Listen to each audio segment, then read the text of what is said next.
There were so many things that happened.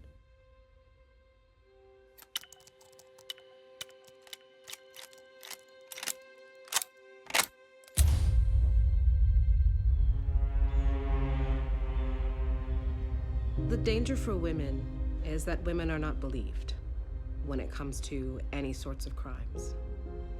We're not believed in cases of rape. We're not believed in domestic violence. We're not believed in sexual abuse or harassment, discrimination. So the danger becomes that we have normalized not listening to women when we know that something is wrong.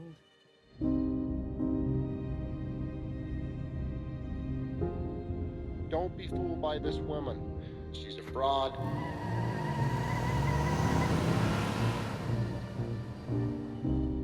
The more I deal with women in life, the more they piss me off so bad.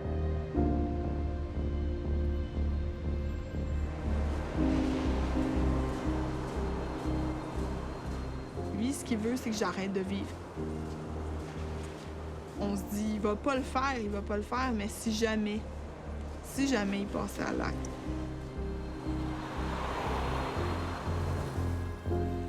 Every woman in the world is crazy.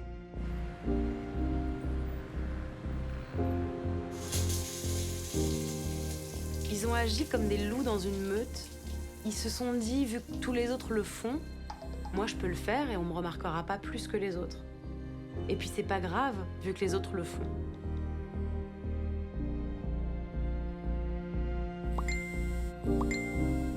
Si je te croise, je te viole. Our country would be a better place if our women would stay home.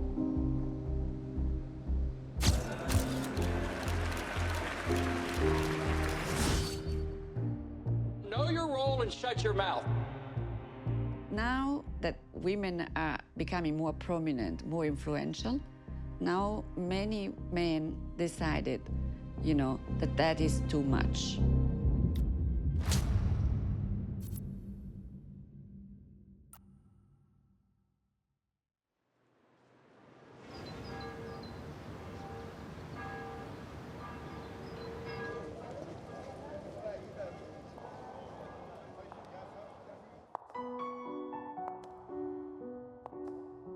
My name is Laura Boldrini. I am a member of parliament in Italy. Here we are at the Chamber of Deputies, La Camera dei Deputati. And in this corridor here, we have a lot of busts. This one is the Gasperi. Here we have Matteotti, Turati, Orlando. They are all men. And this is why I decided to open, an hall, to devote an hall, a specific space to the women of our republic.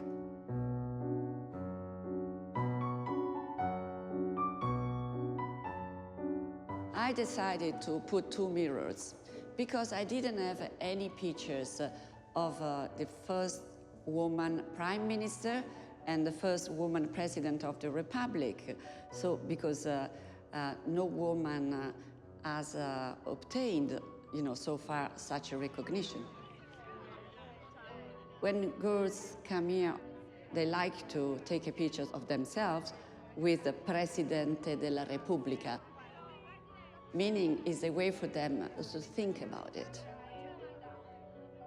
It passes a message of empowerment, and girls and women need empowerment. They need also to increase their self-esteem. They have to know that everything is possible if they want.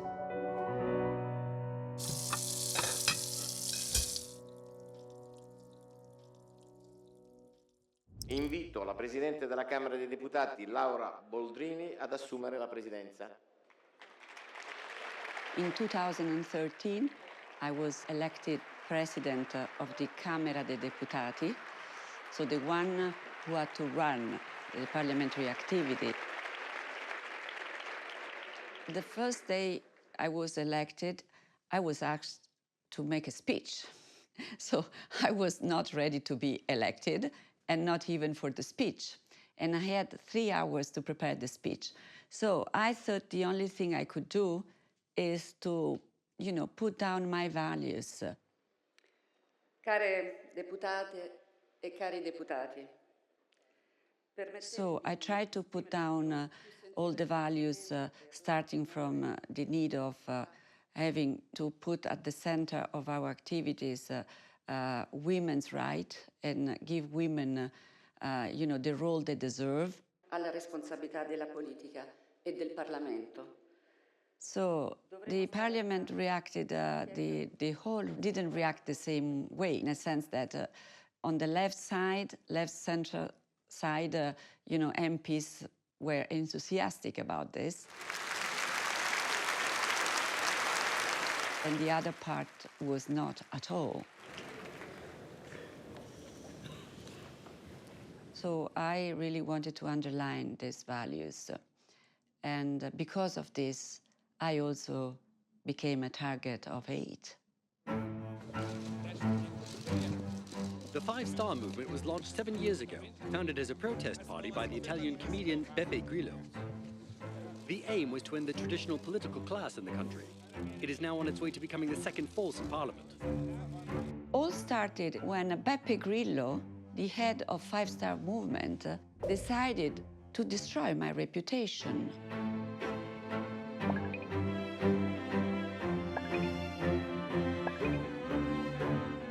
He put my big picture in a car and innocently asked his followers, "What would you do to Boldrini in a car?" The answers were absolutely awful. Thousands of violent comments, death threats, rape threats. Attacks were violent and sexist. It was terrible.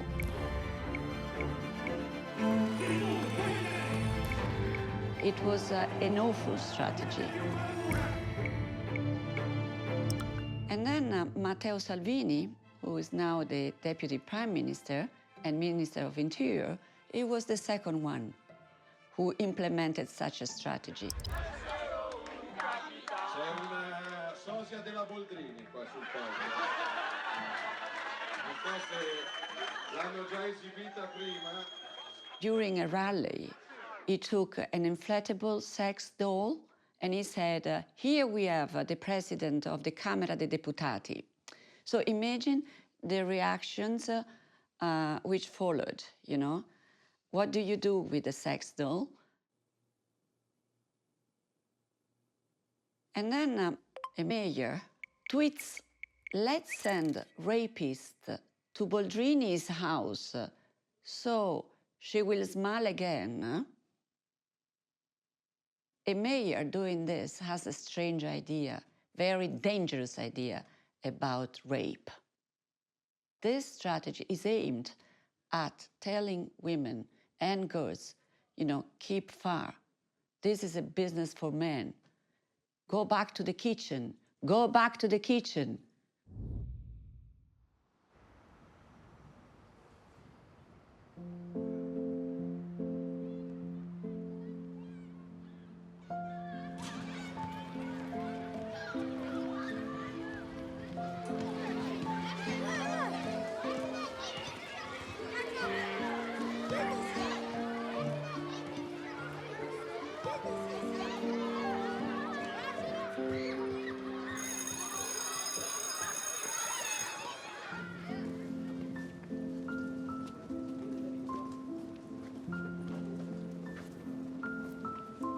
Qui ici a déjà vécu de l'intimidation sur soit une application, un site ou un jeu? Laetitia? À un moment donné, sur Instagram, il y a un gars qui est arrivé puis qui a dit « Allô, bitch ». Fait que là, après, il arrive et m'envoie une photo de ses abdos. Là, j'étais genre vraiment malaisée puis je trouvais ça vraiment bizarre. Il me dit genre « Attends, je me masturbe, puis comme, c'était vraiment bizarre, OK? Ça, est-ce que c'est un gars que tu connaissais? Non, je le connaissais pas. Estelle. Il m'a traité de... Tu peux le dire. de petite pute. Tu sais pas c'est qui? Non, je sais pas c'est qui.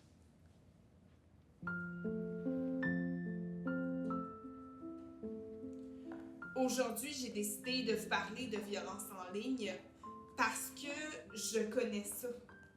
Je connais ça parce que ça m'est arrivé à moi aussi.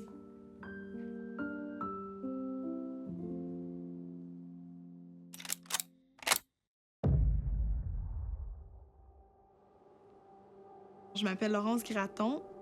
Je suis enseignante au primaire.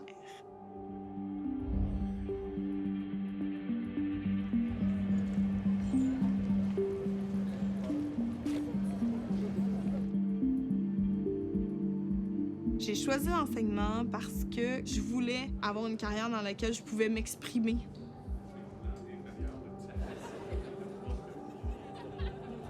J'étais vraiment hyper heureuse. Je voyais ma carrière de rêve, en fait, se concrétiser. Je voyais qu'il me restait juste une dernière étape, 4 ans de bac. Puis après ça, j'allais pouvoir faire ce qui me plaisait vraiment dans la vie. J'étais vraiment excitée d'entamer cette nouvelle étape-là. L'atmosphère entre les étudiantes était très bonne. On riait, on apprenait à se connaître, puis c'était des filles qui correspondaient beaucoup à ma personnalité, avec qui je m'entendais bien. Comme j'ai toujours été dans des milieux de femmes, je me retrouvais à être dans mes pantoufles, finalement, à être dans le confort de ce que j'avais toujours connu, là.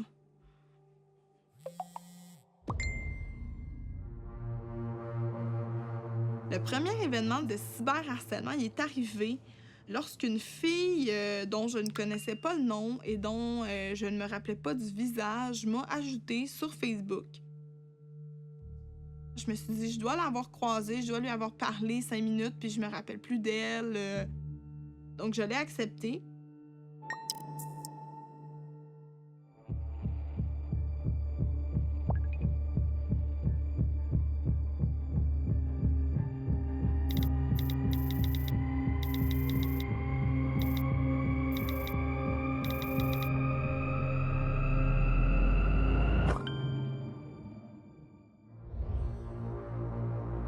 Tranquillement, cette fille-là est venue apposer certains commentaires sur mes photos.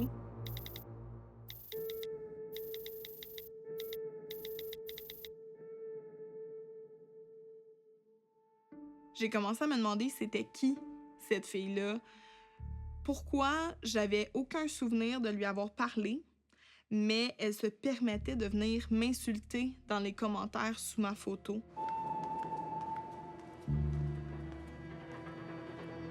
Je lui ai donné rendez-vous pour qu'on puisse s'expliquer.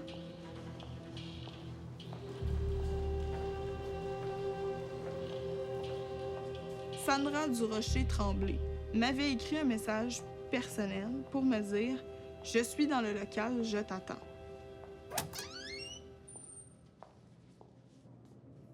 Il n'y avait personne.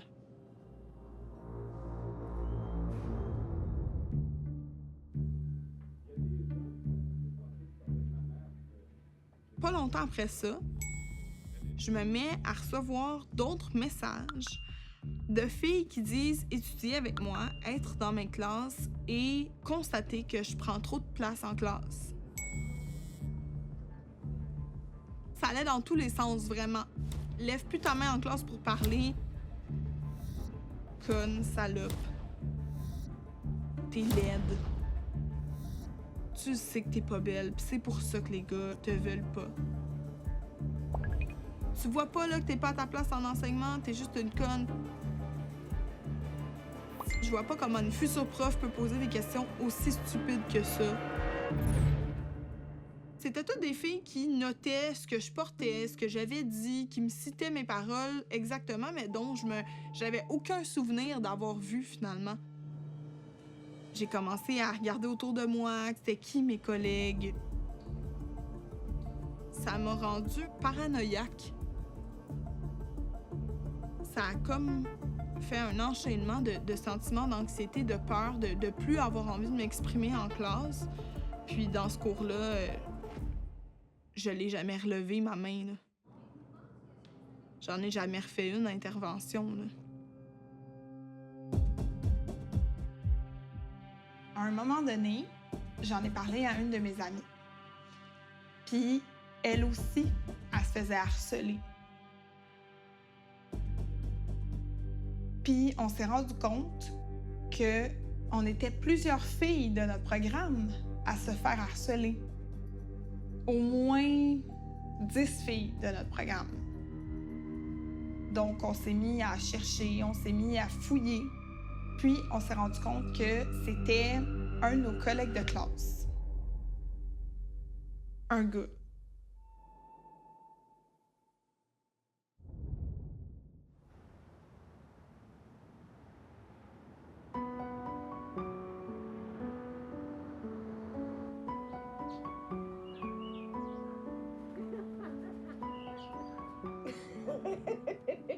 Nope, it's a sweet treat. My name is Kaya Morris. I am a mother. I am a wife. I am a politician and an elected official from the state of Vermont.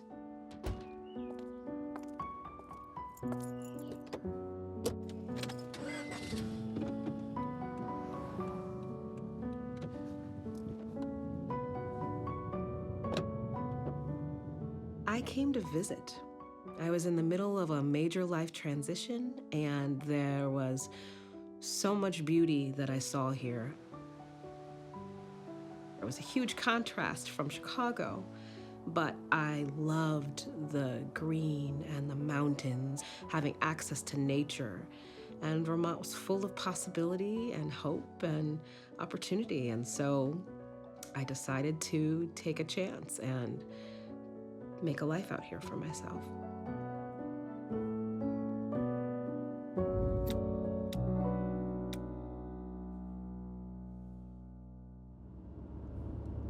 I had been asked several times by many different people to consider running for office.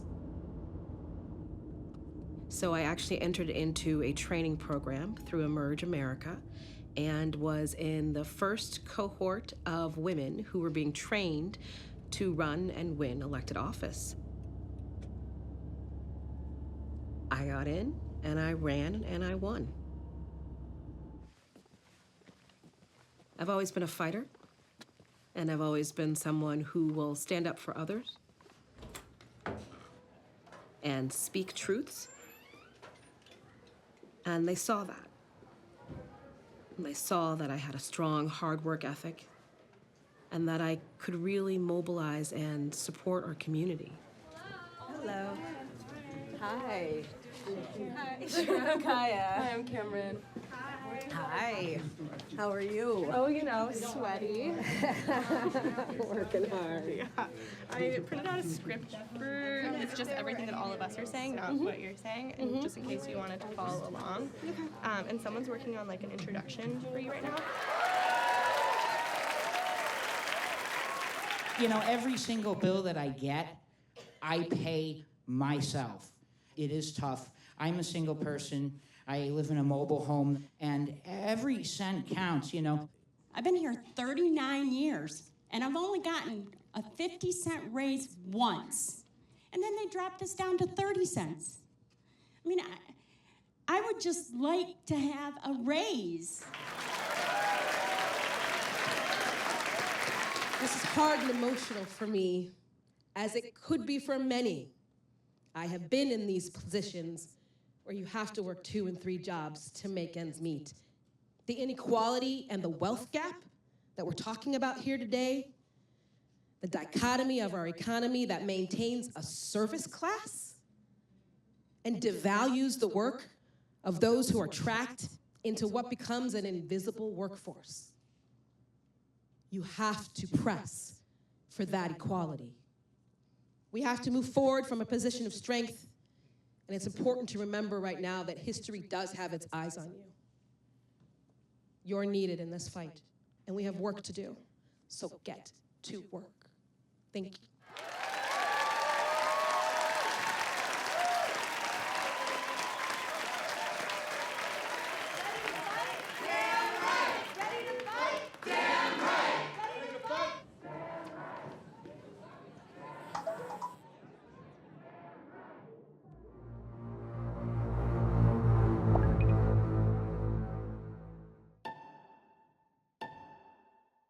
There were always a few things that might pop up here or there, but nothing on a scale of what I started to experience in 2016 during my re-election campaign.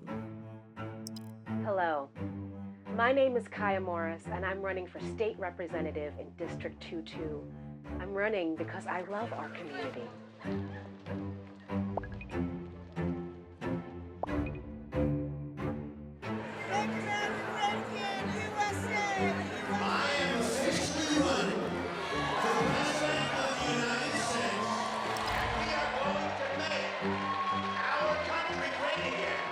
Things started to bubble up quite a bit more.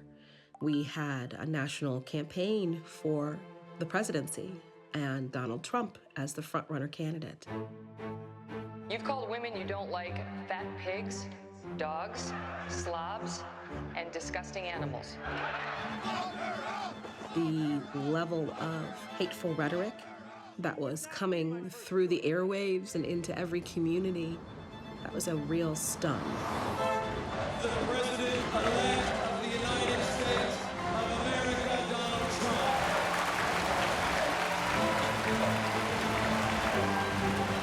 Hail Trump! Hail our people! Hail victory!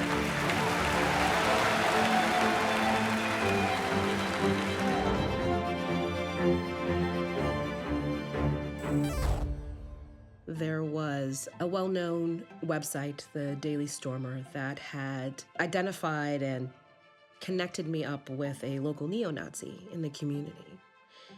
He was actually in my district, so someone that I represented.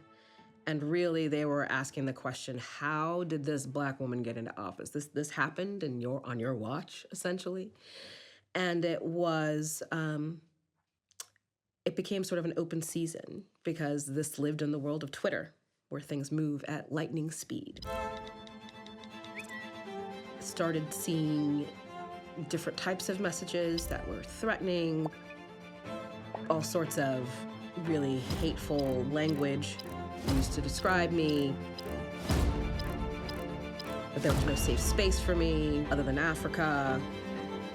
I would have messages placed on my Facebook page from people who basically said, here is this Black woman who came here from Chicago and is coming to destroy everything that's beautiful about white Vermont.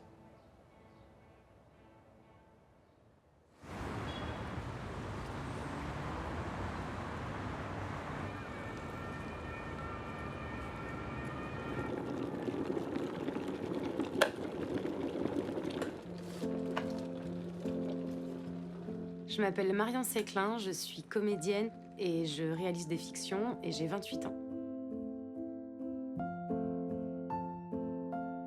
J'ai commencé à jouer dans des téléfilms, à jouer dans des vidéos sur ma chaîne à moi.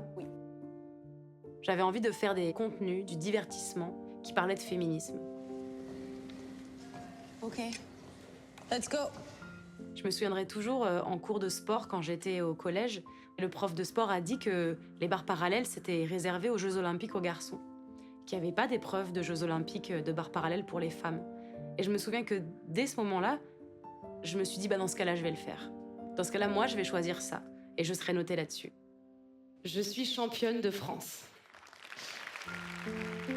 Merci beaucoup, merci. Ah, je sais, vous me regardez, vous vous dites, avec ses jambes, peut-être son en longueur, je sais pas. Comment ça se fait si elle est championne de quelque chose qu'on n'a jamais entendu parler d'elle? Non. Je suis championne de France dans une catégorie bien plus accessible. Tout le monde peut participer et en général, tout le monde participe sans trop le vouloir. Depuis l'été 2016, je suis championne de France de cyberharcèlement.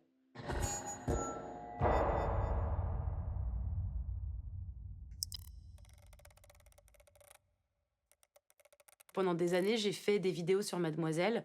Salut toi. Ça fait un peu plus de 4 ans que je me considère officiellement comme féministe. Je choisissais un sujet du féminisme et je demandais aux gens de réagir. Ce que je déteste vraiment quand je suis dans la rue, c'est quand il pleut. Mais ce que je déteste encore plus quand je suis dans la rue, c'est de me faire emmerder. Et je parle bien de harcèlement de rue. Et là, si j'avais pu prédire ça...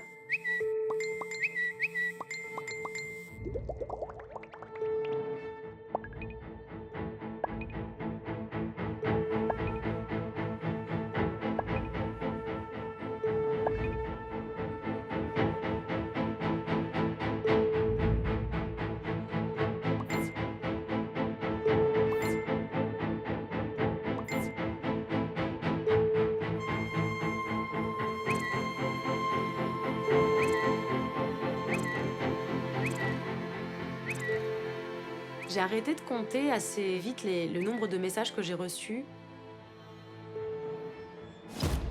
Je me suis arrêtée au chiffre 40 000. 40 000 insultes, menaces de mort et menaces de viol. It's the misogyny.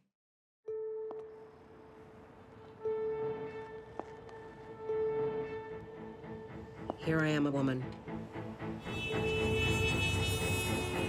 Incredibly powerful. And that frightens people.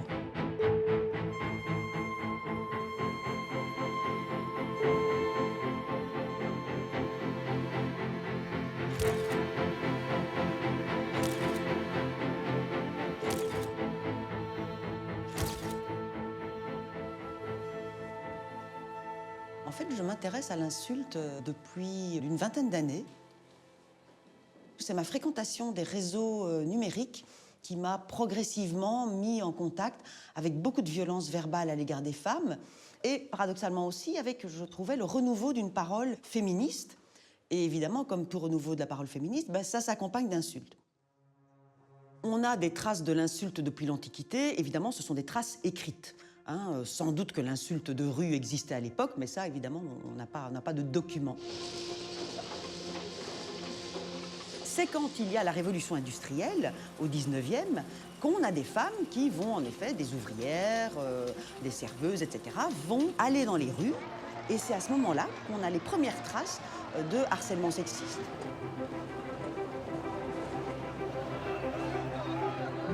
C'est quand les femmes ont commencé à sortir dans l'espace public qu'elles ont été insultées. C'est les premiers mouvements d'émancipation, c'est les premières suffragettes, c'est les demandes de droit de vote. Et alors, il y a une prise en compte à ce moment-là de ce qu'on peut appeler déjà le harcèlement sexiste.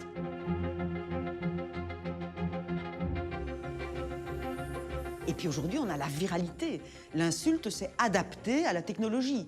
On parle en fait avec le numérique de violence augmentée à l'égard des femmes. En 2015, l'ONU a fait paraître une étude qui montrait que les phénomènes de harcèlement et de violence sur le net, c'était majoritairement les femmes et les jeunes femmes qui étaient victimes de cela.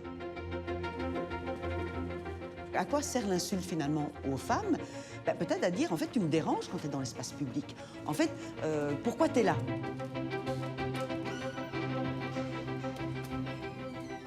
Ces femmes-là vont être d'autant plus insultées, surtout si elles prennent la parole publiquement. Si elles se cachent, si elles ne disent rien, elles vont être préservées. Mais en même temps, du coup, elles ont le droit à la parole et à la liberté d'expression qui disparaît pour elles.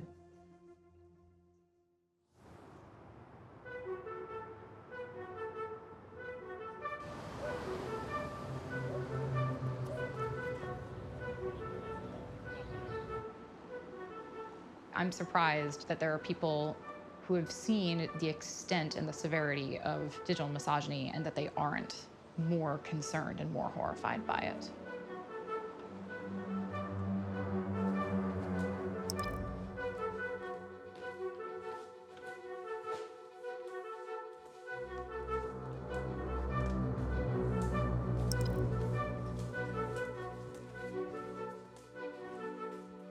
Sometimes it's prominence and success.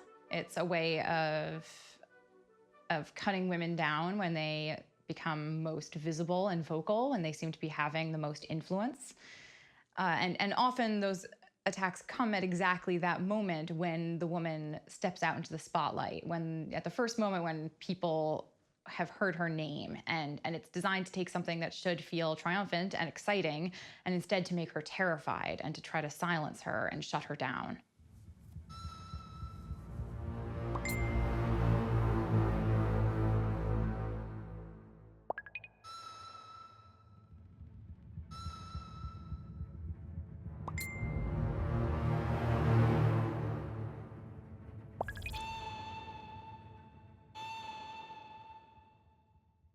There's a slight difference between large-scale attacks that happen all at once and attacks that happen sort of over a longer period of time.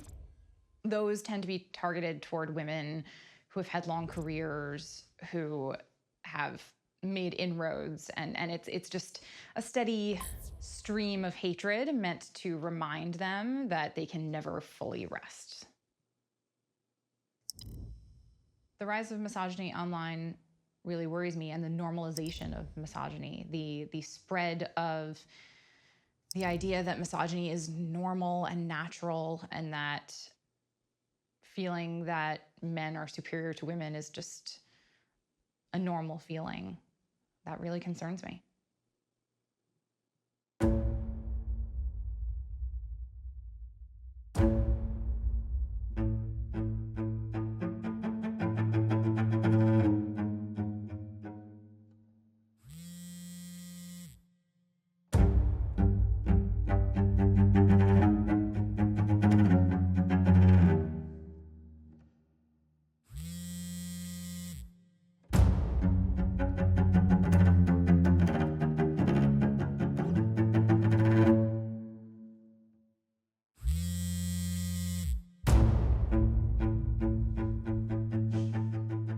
Au début, quand je recevais des messages, j'essayais vraiment de, comment dire, de faire de l'évitement. Je me disais, c'est pas grave. Je me disais, c'est uniquement sur Internet.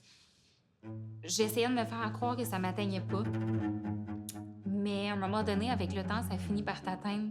Avec le volume de messages, avec la durée dans le temps, ça finit vraiment par nous atteindre.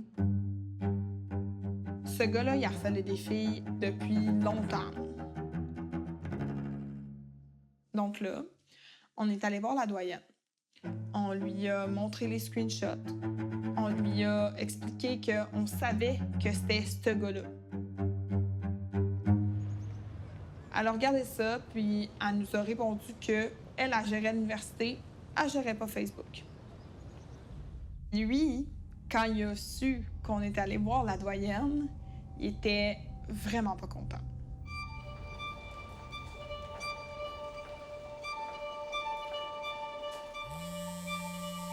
T'as pas fini d'en baver.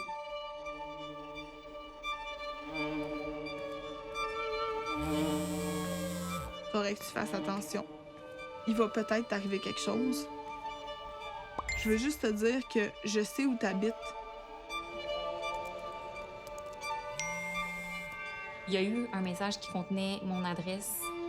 Comme si mon harceleur a voulu me faire un rappel. Je sais où tu habites, je sais où tu vis.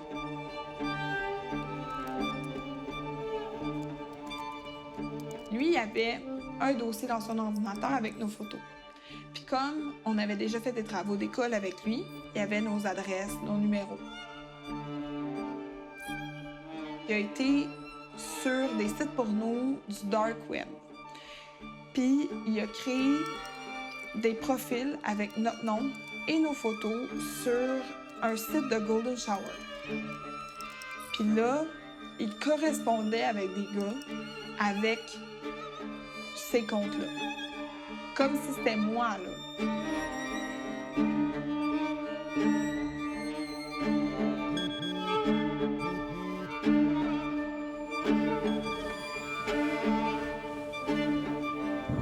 Je souhaite que tu te fasses casser toutes les dents puis que tu te fasses défigurer. Je souhaite que tu te fasses violer, je veux que tu te fasses violer. Là, les menaces, à un moment donné, elles se sont intensifiées, puis elles étaient plus juste des menaces vagues, en fait. C'était vraiment la personne nommée qu'elle voulait me violer, qu'elle voulait me battre, qu'elle allait me tuer. Là, à ce moment-là, j'ai commencé vraiment à paniquer. Puis je me suis dit, il faut que j'aille voir la police. Il n'y a aucune chance que je continue à faire ma vie de façon normale et régulière si je n'ai pas une protection de la police. Ben, ça fait à peu près 50 messages qu'il envoie à moi puis 3 autres de mes amis. Ils nous contactent à répétition. Pourquoi on est pas des menaces de mort? Parce que pour que ce soit des menaces directes. Puis Facebook, c'est pas une menace directe. La police nous dit poliment qu'on comprend que c'est plate, mais qu'on peut rien faire. Et moi, je leur demande, ben, on peut pas se faire protéger, on se fait menacer de mort. Ils nous menacent de nous battre, de nous violer, de nous tuer. Puis vous êtes en train de nous dire que vous pouvez pas nous protéger. Malheureusement, on peut rien faire pour vous. Je vais la prendre, votre déposition. Mais vous nous dites que c'est ce gars-là, on n'a pas de preuves, ce sont des faux comptes. Il n'y a aucune façon, avec les paramètres de confidentialité de Facebook, d'aller vérifier si c'est cet homme-là. La police nous a dit, ben c'est simple, vous voulez plus qu'il vous harcèle? Vous voulez plus entrer en contact avec lui? Supprimez votre identité sur Internet. C'est complètement illogique, là. Il viendrait cogner à ma porte, là, puis il me menacerait. Je pense que là, la police aurait fait quelque chose, puis je pense qu'il serait peut-être en prison aujourd'hui s'il avait fait des choses comme ça. Mais là, étant donné qu'il me harcèle via les réseaux sociaux, via Internet, je pense qu'il est conscient que les lois sont peut-être pas adaptées à ça, puis je pense qu'il est conscient qu'il continue, puis qu'il n'y a aucune réprimande là, à ce qu'il fait. Ouais.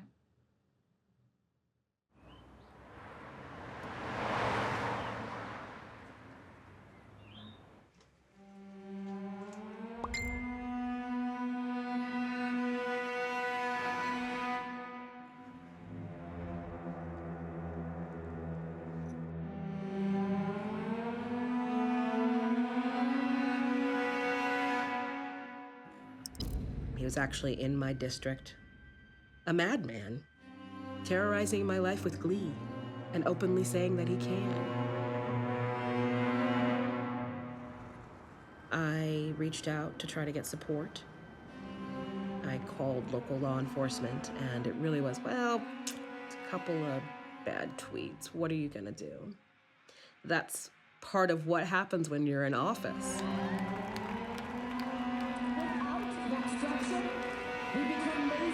I did not want to pretend that this was just another thing online, that it was something that needed to be taken seriously.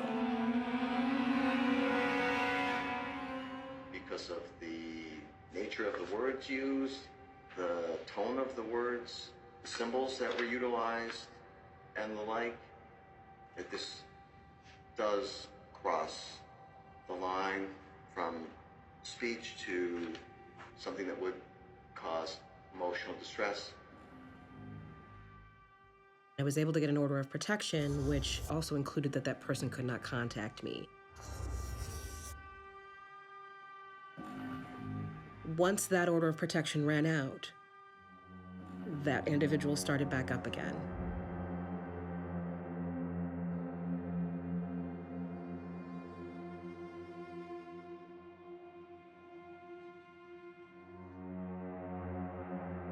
I really hadn't been watching or been looking for him in those spaces, but he had started all over again. And by this point had started collecting people and had really been gaining a following. Hey everybody, Kevin Hoy live from beautiful Bennington, Vermont.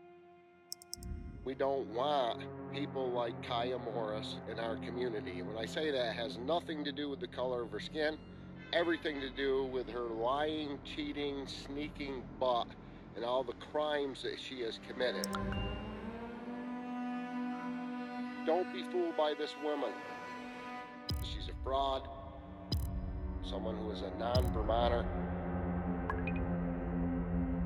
someone who is here to wreak havoc, to race bait, cause a mass division among the people.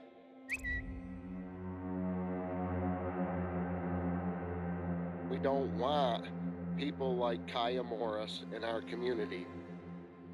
It was a frightening experience to have emails and postings from people who would create these insane accusations that I was fraudulent and I was stealing funds, that I had committed all of these sorts of crimes.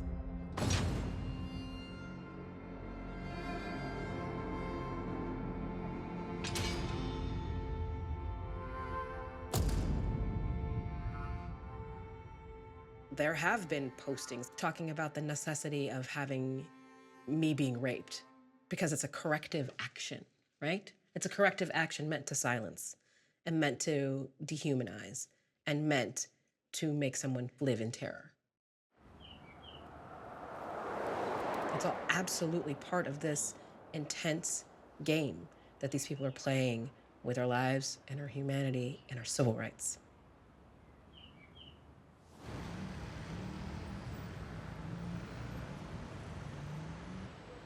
Pendant MeToo, j'ai témoigné d'une agression sexuelle que j'ai vécue quand j'étais adolescente. Quand j'avais 16 ans, je me suis fait violer par mon copain de l'époque et des amis à lui. Le pire pour moi, entre mon agression sexuelle et mon cyberharcèlement, ça a été le cyberharcèlement. Coupé. Le cyberharcèlement, c'était extérieur et puis c'était sur la durée. J'ai l'impression que c'est pour ça que mon cyberharcèlement a été pire. C'est qu'il dépendait de trop de personnes et que je savais pas quand est-ce qu'il se finirait. Très bien, et nous avons un cadre. Ouais, c'était rien pour vos yeux.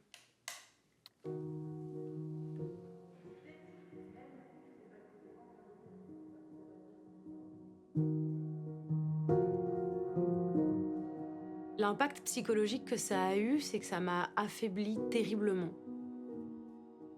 Ça a affaibli toute ma confiance.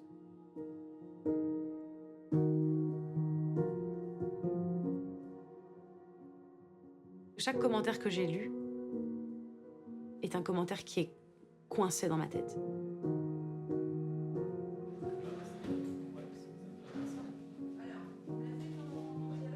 Vous regardez, vous ouvrez son truc. Yes. Allez. Ça tourne. Et sur un B, troisième. Action.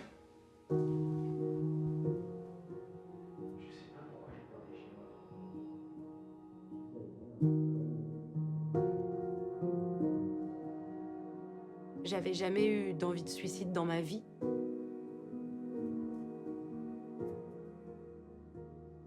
J'ai eu envie de mourir à des moments.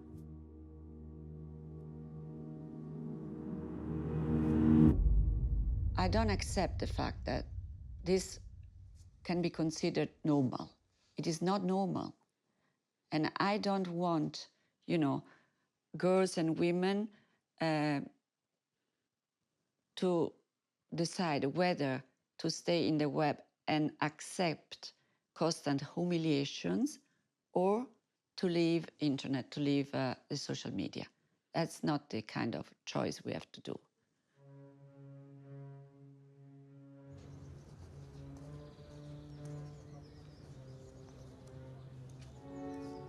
I wrote a letter to Mark Zuckerberg inviting him to be more active to tackle hate speech.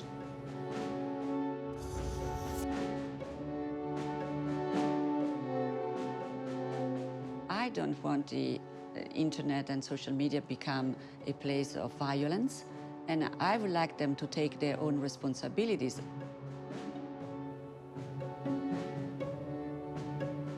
The answer I got was very disappointing.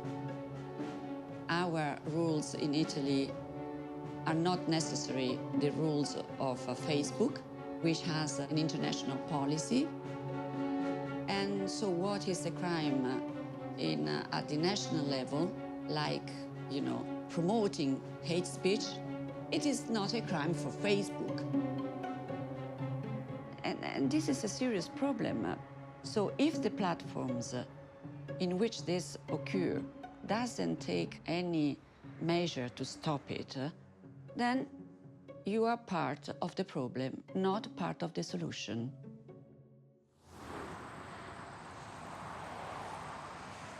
I think that social media platforms are aware that the biggest problem they have is the content that they solicit.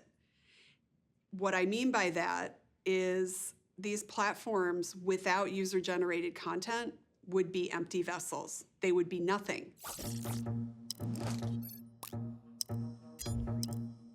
In order to entice people to use the platforms, they solicit people's self-expression. They've set up their business model to need that and to need it relentlessly and endlessly.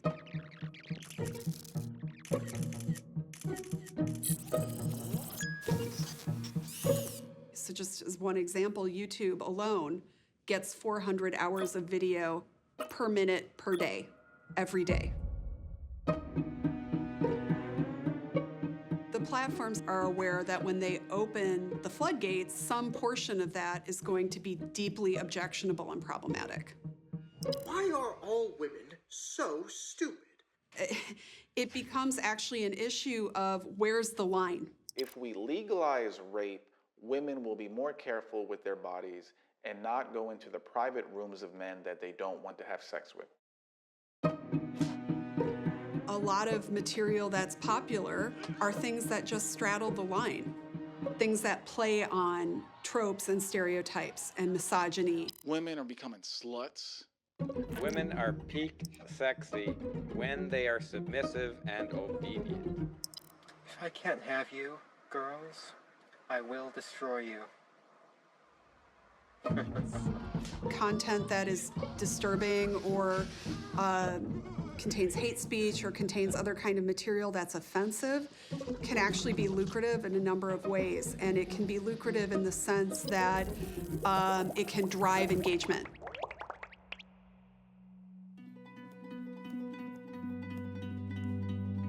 I feel like there's a longer trajectory to this. Like what happens, for example, when you grow up online being desensitized to misogyny?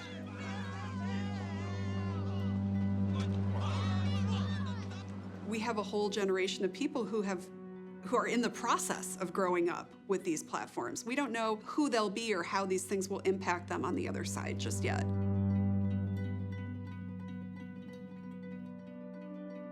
It seems to me that there will be a social toll associated with that going forward that we have yet to really fully realize.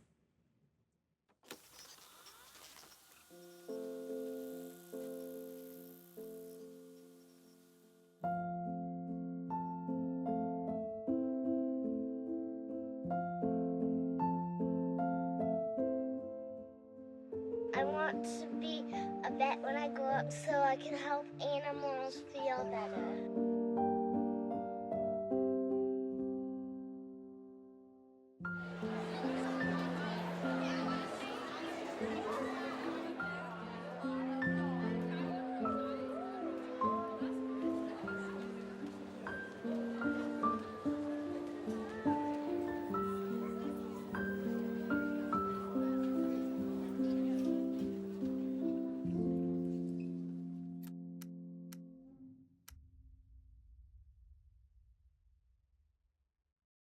Tomorrow is April 3rd, and April 3rd, 6 years ago, I picked my daughter Rete up at a counselor's meeting, and I drove her home to her mom's house.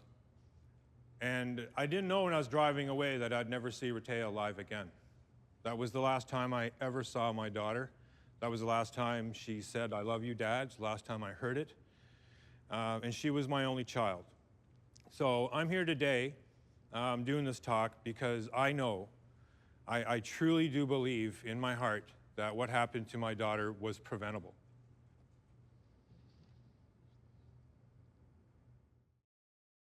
On November in 2011, Rete went to a sleepover at a friend's house, and there was 2 boys there.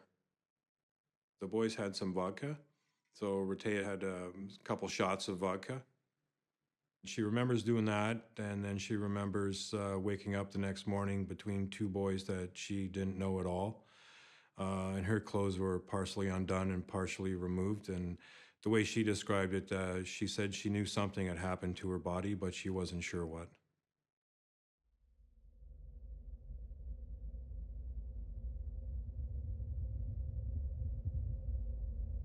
On the Monday, Rete went into school in the morning and realized that the story has already started.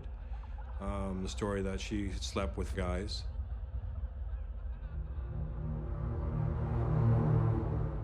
They had actually taken a picture of themselves doing this to her, and it spread around her school. She heard about that, and that pushed her right over the edge.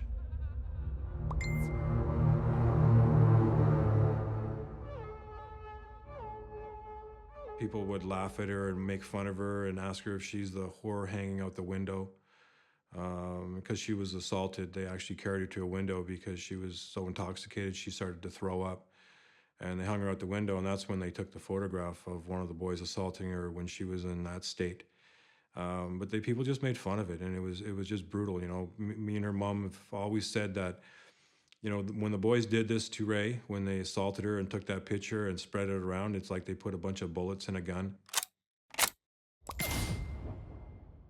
People were writing on her Facebook that sluts aren't welcome in the school.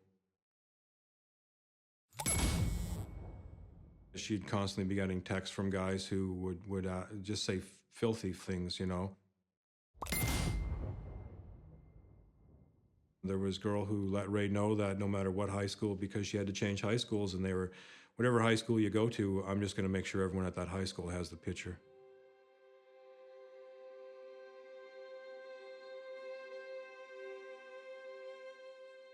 People were absolutely vicious and so unforgiving. It was merciless.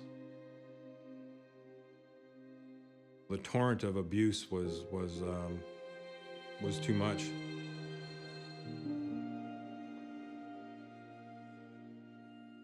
She was a ghost of who she used to be. She lost almost everything. We couldn't get her back into school to stay, and when we did try that, you know, there would be people in the school who would start attacking her almost right away. We were powerless as parents to do anything about this at all because we had contacted the police. They just, not a single time, intervened in trying to stop the photo from being spread around. Not a single time. They didn't go talk to anybody or hold anyone accountable, try to get it out of the schools, nothing. They told us it wasn't a police matter, it was a community matter. And they just didn't do anything about it.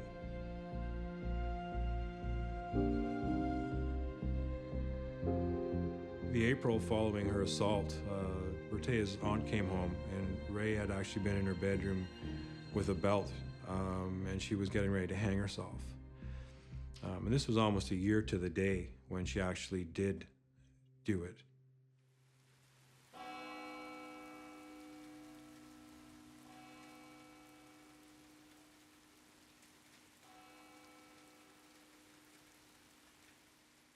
I think she was a victim of misogyny in a systemic level.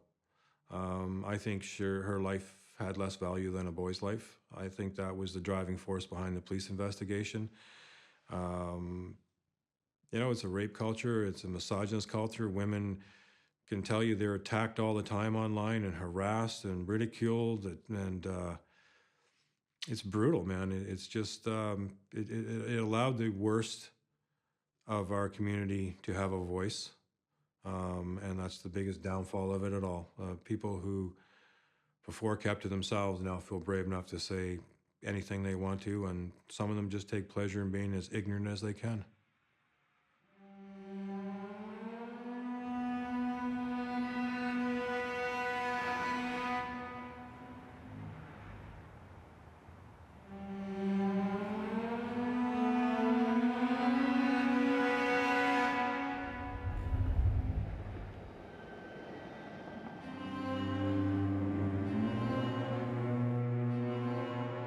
Online world shows you the depth of what's really lying underneath. The online world is but a reflection of the conversations that used to happen behind closed doors.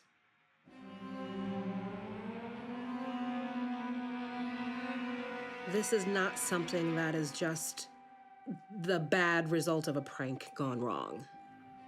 This is a means of mobilizing.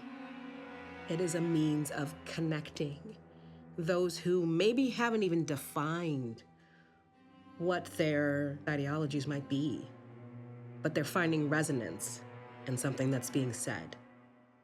And it validates what they want to believe and what they see in the world around them.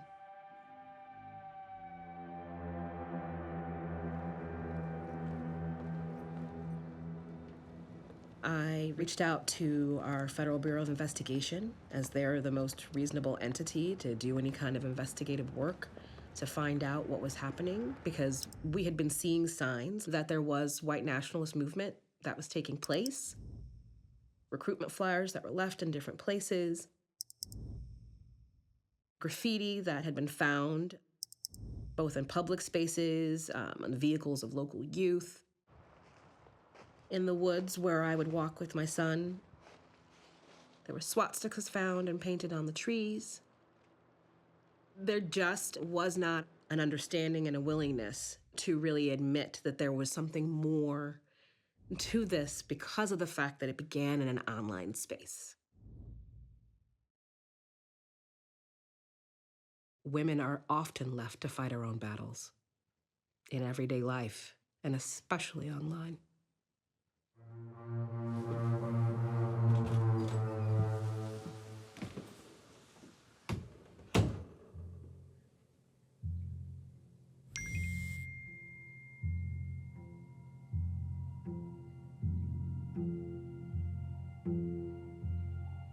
On ne sait jamais quand est-ce qu'il va décider peut-être de mettre à exécution ces menaces-là.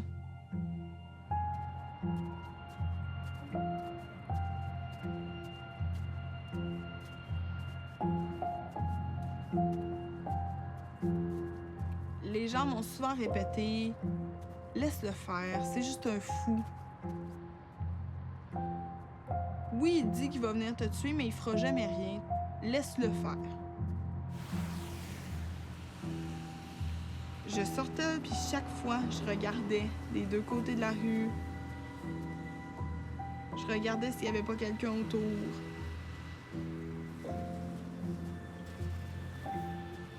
Les gens ne comprennent pas à quel point c'est drainant de vivre toujours dans la peur qu'il va t'arriver quelque chose.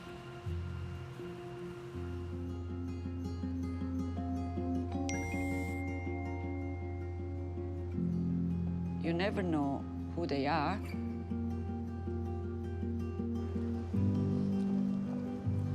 I try to have a normal life. You always have, you know, at the end, sort of thinking that here everything can happen. I don't know. I was threatened by people, but they had weapons at home.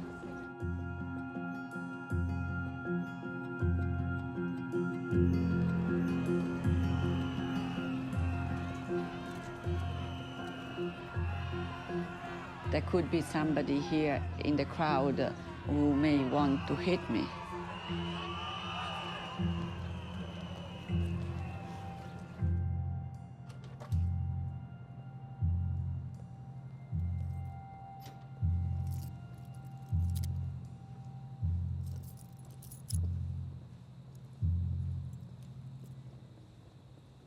Should we be afraid is a loaded question.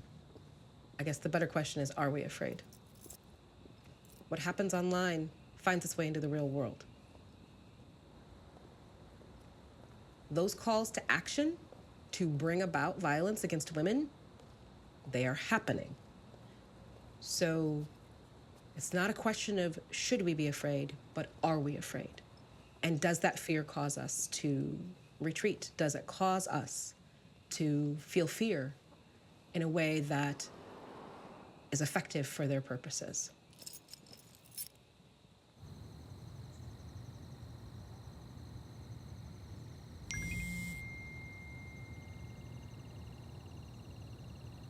We need to see that these are crimes of a new modern age, and that terrorism gives a direct pathway to real violence in the physical world.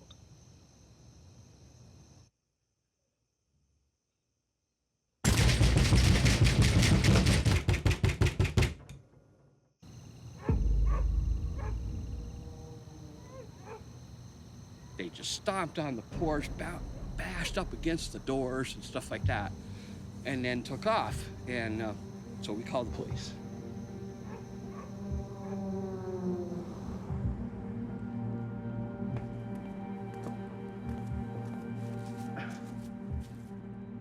The fence that's over there, it sounded like somebody running with a stick across it, like a, bicycle spokes, like that. A little bit later, they were shooting paintballs, and then the whole side of the shed, roof, side of it, everything was all covered. Somebody drove by and yelled out the window, "F you, bitch. Go back to Chicago." It was 4 o'clock in the morning. There was a guy standing up here, and he was talking to the other gentleman that was down on the road. And I came out the kitchen door and confronted him. He was right there in between the telephone pole and those bushes. We come to find out later that one of his buddies was in the cellar downstairs. And so he must have been trying to keep me busy, so I didn't find out that his guy was down there. I changed everything.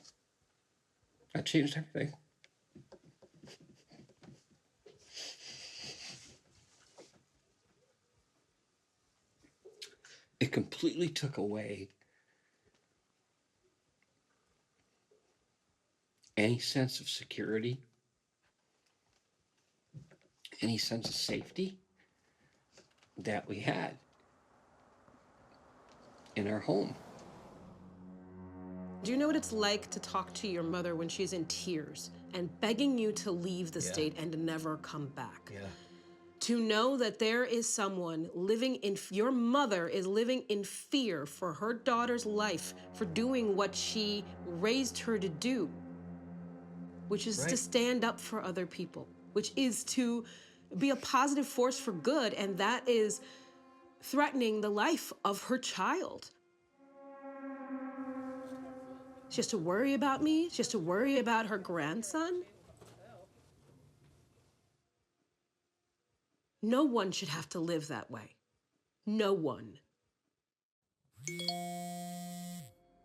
I had a message sent to me telling me that if I didn't put my wife in her place, they were going to have to come do it for me. I did report that to the chief of police.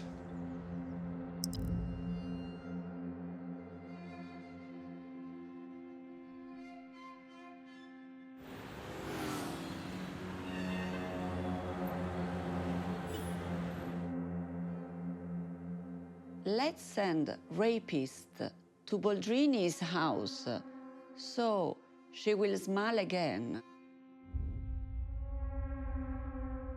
A mayor, so an institutional figure. Is it possible to accept this way of doing politics in a democratic country? Instigation to rape is a crime. I decided that I had to react to this. I decided to sue him for defamation.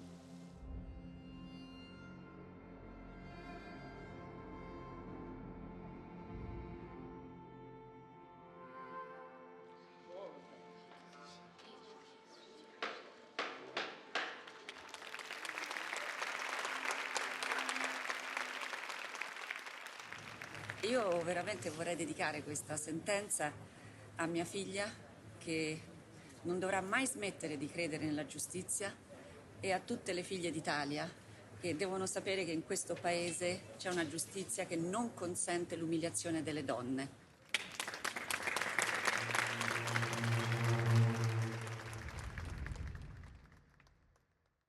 After that is follows. They put my effigy on fire.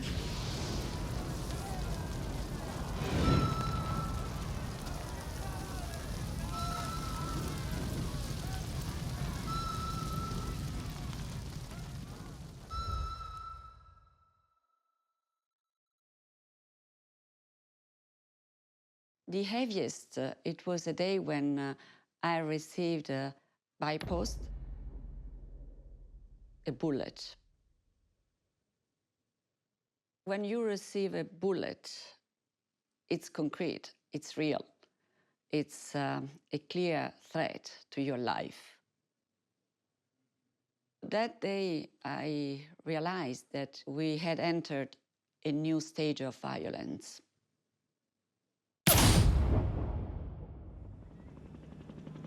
Look at Jo Cox in the UK.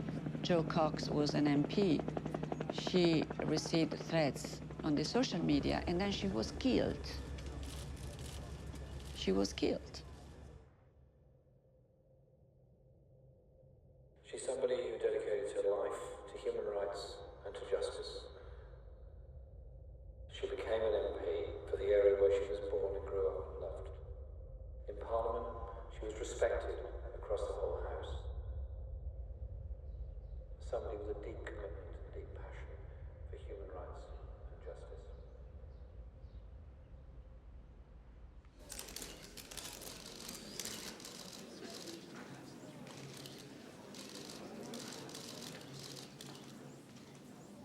For 2 years, we lived in my husband's childhood home, feeling unsafe. Vermont's Attorney General T.J. Donovan says after 4 months of investigating, there's not enough evidence to prosecute anyone for some of the incidents that include vandalism and a home invasion, and he cannot take negative commenters to court. I find the statements presented to us in this matter, while racist, insulting, and degrading, are not subject to prosecution.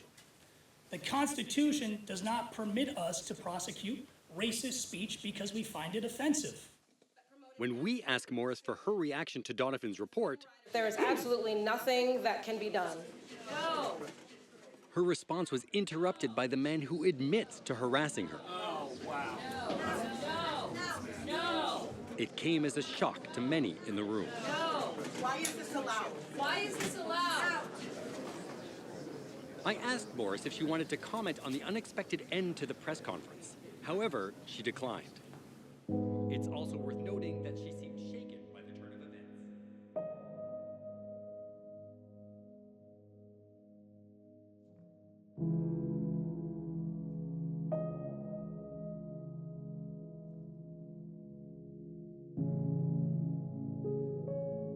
You are never, ever required to tolerate hate, to tolerate intimidation, to tolerate harassment. No one is required to endure that.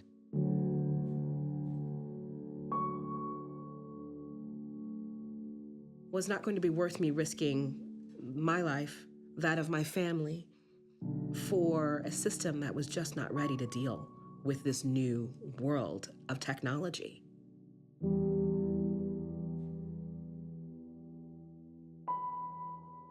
So it was a really difficult decision, but I made that choice to step away, and I made that choice to resign.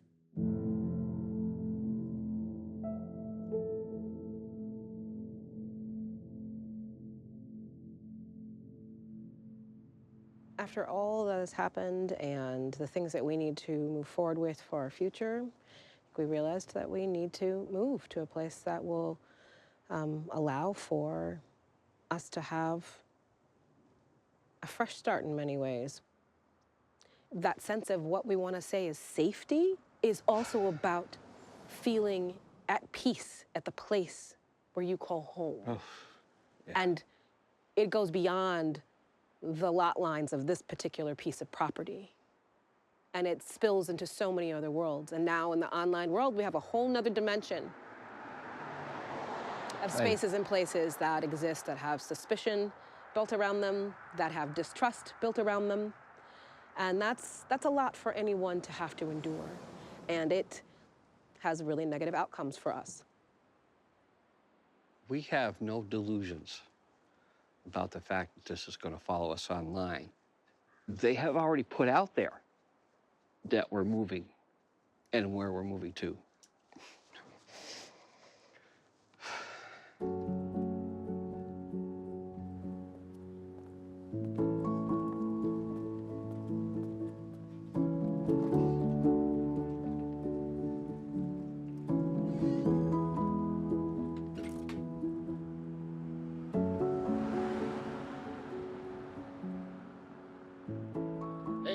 everybody. Kevin Hoy live from beautiful Bennington, Vermont once again.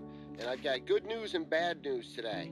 The good news is I see Representative, or she's no longer Representative, ex-Representative Kaya Morris has her house for sale. She's actually leaving Bennington, which is awesome. The bad news, unfortunately, is for our neighbors to the west. Brattleboro, Vermont is going to get a new resident.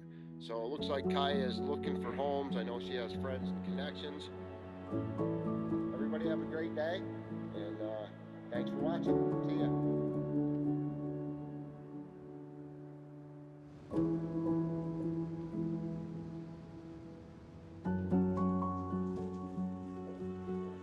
We can't underestimate the cyber violence anymore.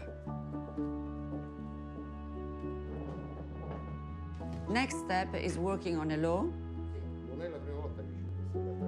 I'm now working on establishing a team of experts to work at a bill on hate speech and fake news and on the platform's responsibility, like the German law.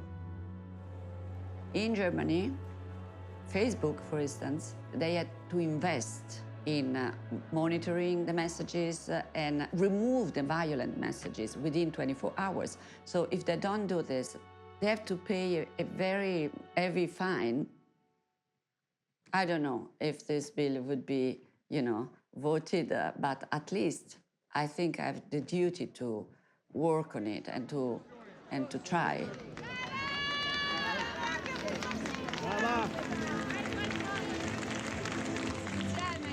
If we keep silent, we risk to lose what we obtained decades of work, because our rights are at risk everywhere in the world. Now it's the time to react.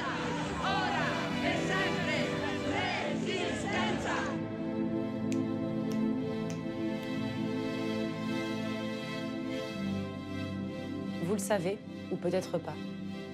Chaque jour en France, autour de nous, autour de vous, des femmes sont victimes de violences sexistes et sexuelles. Chaque jour, chaque minute. Ces violences nous pourrissent la vie. Elles affectent notre confiance en nous. Elles détériorent notre santé. Les cyberviolences sexistes ne sont pas une fatalité. Elles doivent cesser. Participez à la marche du 24 novembre pour dire à toute la société que nous allons en finir avec les cyberviolences sexistes.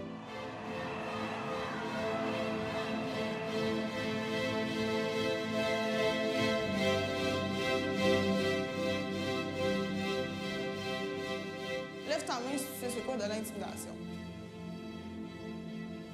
Pour moi, c'est plus qu'important, c'est primordial de parler de cyberviolence aux jeunes parce que, au-delà de la dénonciation, c'est le geste que je peux poser qui est le plus concret pour prévenir. Parce que si moi, je le fais pas, puis que leurs parents le font pas, ben ces jeunes-là, ils ont personne à qui se rallier pour savoir exactement les comportements à adopter.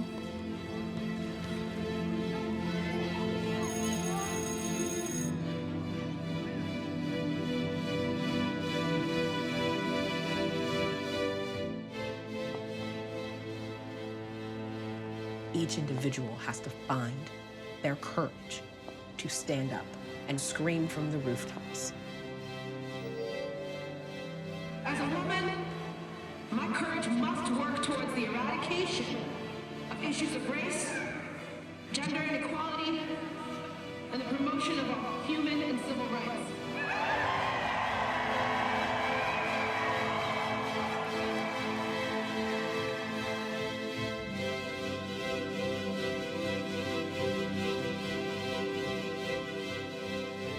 You cannot accept to live with violence. This is not acceptable. We have to say no at all levels. We have to speak out. If we speak, we change things.